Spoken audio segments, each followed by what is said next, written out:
धार्मिक तरीके से करने पर बल देता है और दूसरों को हानि नहीं पहुंचाता।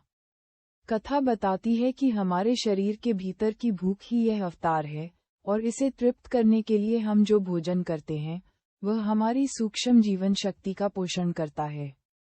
ग्रंथ में ये भी बताया गया है कि ऋषि विश्वनार और उनकी पत्नी शुचिष्मति के पुत्र के रूप में गृहपति का जन्म हुआ जब विश्वनार ने कठोर तपस्या की थी।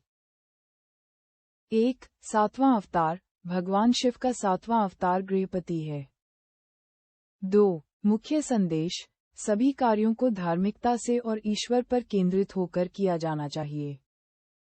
3. भूख का महत्व। शरीर में भूख, जठराग्नि को गृहपति अवतार माना जाता है। और 4. जन्म कथा। ऋषि विश्वनार की काशी में तपस्या के बाद उनके और शुचिष्मति के पुत्र के रूप में जन्म हुआ। अनुवाद। 19. गृहपति अवतार। गृहपति अवतार भगवान शंकर का सातवां अवतार गृहपति है। यह अवतार हमें यह संदेश देता है कि हमें अपने हर कार्य में भगवान को केंद्र में रखना चाहिए। यानी, चाहे हम भोजन के लिए ही कोई काम कर रहे हों, उसका माध्यम शुद्ध और धर्म के अनुरूप होना चाहिए। इस कार्य में किसी को भी हानि नहीं पहुंचानी चाहिए, तभी हमारा कार्य सफल होगा। पुराणों के अनुसार हमारे शरीर में स्थित जठराग्नि, भूख, ही भगवान शंकर का गृहपति अवतार है। भूख लगने पर हम जो भोजन ग्रहण करते हैं वह हमारे शरीर को पोषण देता है और हमारे शरीर में स्थित सूक्ष्म जीवन शक्ति को तृप्त करता है। इस अवतार का मूल संदेश यही है कि जठराग्नि को शांत करने के लिए हम जो भी कार्य करें वह धर्म के अनुसार होना चाहिए। शुचिष्मति के पुत्र के रूप में अवतार। नर्मदा नदी के किनारे धर्मपुर नाम का एक नगर था।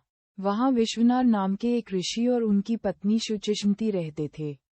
लंबे समय तक निसंतान रहने के बाद शुचिष्मति ने अपने पति से शिव के समान पुत्र की कामना की।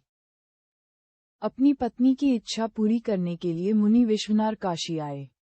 यहाँ उन्होंने कठोर तपस्या करते हुए भगवान शिव के वीरेश लिंग की पूजा की। एक दिन ऋषि ने वीरेश लिंग के मध्य में एक बालक को देखा। ऋषि ने बालक रूप में शिव की पूजा की। उनकी उपासना से प्रसन्न होकर भगवान शंकर ने शुचिष्मति के गर्भ से अवतार लेने का वरदान दिया। कुछ समय बाद शुचिष्मति गर्भवती हुई और भगवान शंकर उनके गर्भ से पुत्र के रूप में प्रकट हुए।